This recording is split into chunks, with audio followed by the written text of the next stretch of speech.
representantes de los partidos políticos que forman parte del Frente Amplio Venezuela Libre. El Frente Amplio es una instancia fundamental para el país, donde están diversos partidos políticos, decenas de partidos políticos de la Unidad Democrática, y donde están diversos sectores de la sociedad civil, además de importantísimos dirigentes provenientes del movimiento chavista.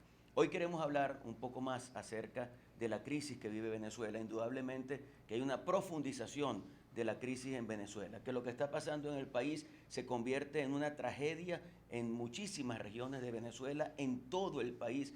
Lo que viene pasando es absolutamente inaceptable. La situación de Venezuela se torna cada día más complicada. Los problemas que tienen que ver con servicios públicos, electricidad, los problemas con la gasolina, los problemas que tienen que ver con el agua, los problemas que tienen que ver con el gas, con la vialidad, con el transporte público, el día a día de cada venezolano se convierte siempre en una tragedia profundizada por una dictadura a la que no le importa para nada resolver los problemas que ella misma ha generado en el país. Y eso obviamente que es un asunto que en estados como el Zulia, y debo decirlo, se profundizan también.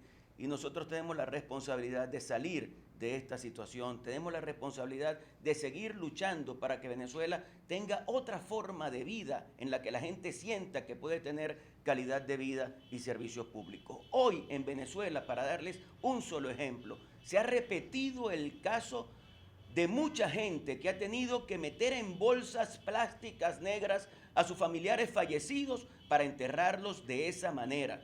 Hoy en Venezuela estamos viendo cómo la gente que sale del país pasa por distintas vicisitudes. Y yo quiero decirles a ustedes que ayer la familia de Ronald Lambert, maracucho de 25 años, se enteró de que su hijo había muerto. ¿Y cómo murió Ronald Lambert? Murió porque sencillamente, desesperado por la situación que se vive en Venezuela, tomó la decisión de irse del país. Y de irse, como muchos hacen, a la frontera de México con Estados Unidos, para tratar de pasar esa frontera. Y en ese intento, lamentablemente, se ahogó en el río Bravo. Eso es una situación que refleja la desesperación que vive hoy el pueblo venezolano. Y nosotros tenemos, insisto, la responsabilidad de salir de eso. Y nosotros también tenemos que decir que la presión internacional se ha convertido en una esperanza para todos los venezolanos. El hecho de que hoy, en este momento, mientras hablamos con ustedes, se esté produciendo la reunión del presidente de los Estados Unidos, Donald Trump, con el canciller venezolano, Julio Borges, pero además con la presencia de 12 presidentes de los países latinoamericanos, es una demostración de que hay una decisión de intensificar la presión para lograr que Venezuela pueda salir de esta situación. Pero además, el hecho de que ya haya una primera decisión en materia de TIAR, que lo que hace es establecer la lista de quiénes son los funcionarios vinculados a esta dictadura, que están vinculados a la corrupción, que están vinculados al narcotráfico, que están vinculados al terrorismo, y que esos funcionarios puedan ser sancionados con nombre y apellido por países que en su legislación no tenían la posibilidad de hacerlo, pero que gracias a abrazarse al TIAR pueden entonces desde esos países establecer sanciones en contra de esos funcionarios. Es un hecho también que se convierte en algo que augura buenas posibilidades para Venezuela.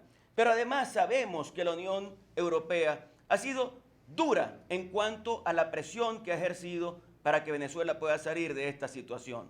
Pero creemos que esa presión de la Unión Europea tiene que intensificarse mucho más.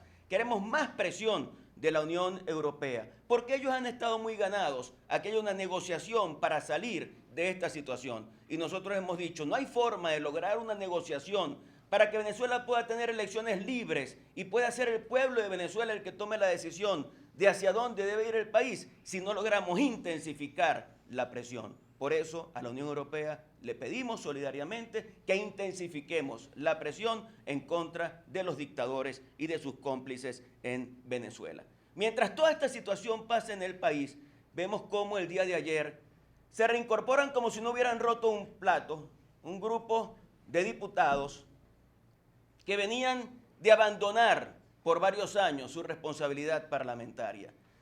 ¿Qué hicimos nosotros? En primer lugar, si algún diputado asumió un cargo público, perdió su condición de diputado y no se le permite el derecho de palabra. Es más, no se le puede permitir el acceso al hemiciclo a personas que, habiendo sido diputados, asumieron un cargo, además para destruir al país desde esos cargos. Pero esos señores que ayer se incorporaron a la Asamblea Nacional son corresponsables de la grave situación que está viviendo el país. Y no pueden pensar que pueden llegar con su cara muy fresca, como si no hubieran hecho nada, a presentarse a un parlamento con el único objetivo de darle largas al asunto, de pensar que pueden dilatar las cosas y que nosotros vamos a caer en ese juego. Nosotros seguimos sesionando en la Asamblea Nacional, seguimos interpretando el anhelo del pueblo venezolano, pero seguimos luchando en las calles para lograr que este país pueda cambiar y que este país pueda iniciar un proceso realmente democrático. Y por eso queremos felicitar también al pueblo venezolano.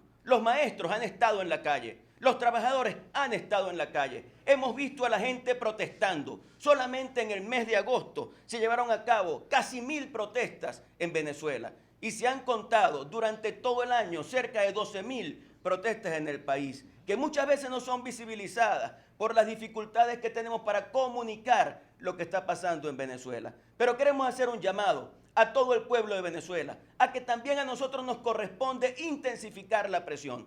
Si estamos logrando el apoyo de la comunidad internacional, si estamos logrando el apoyo de la Organización de Naciones Unidas, porque insisto en que el informe de la señora Bachelet y luego su complemento han sido contundentes y son mecanismos también de presión en contra de esta dictadura. Si hemos logrado ese apoyo de toda esa comunidad internacional, nosotros los venezolanos, cada uno de nosotros, tenemos una responsabilidad con Venezuela y la responsabilidad está determinada por la lucha que cada día demos en medio de la situación que estamos viviendo para lograr salir de Nicolás Maduro. Así que una voz de aliento, una voz de esperanza al pueblo venezolano. Seguimos luchando para lograr la liberación de un país que está secuestrado. Seguimos luchando para lograr que este país pueda respirar y que a partir de allí pueda iniciar un proceso de reconstrucción. En esa lucha hemos contado con la comunidad internacional. En esa lucha hemos contado con el pueblo de Venezuela. Pero nos corresponde, tanto a la comunidad internacional como al pueblo venezolano, intensificar la presión, que va a ser lo que va a lograr que se genere el clima para que Venezuela pueda tener un cambio profundo, sacar a Nicolás Maduro e iniciar un proceso en el que el venezolano sienta que tiene oportunidades de estudio, de trabajo, de emprendimiento y que va a echar para adelante en su vida.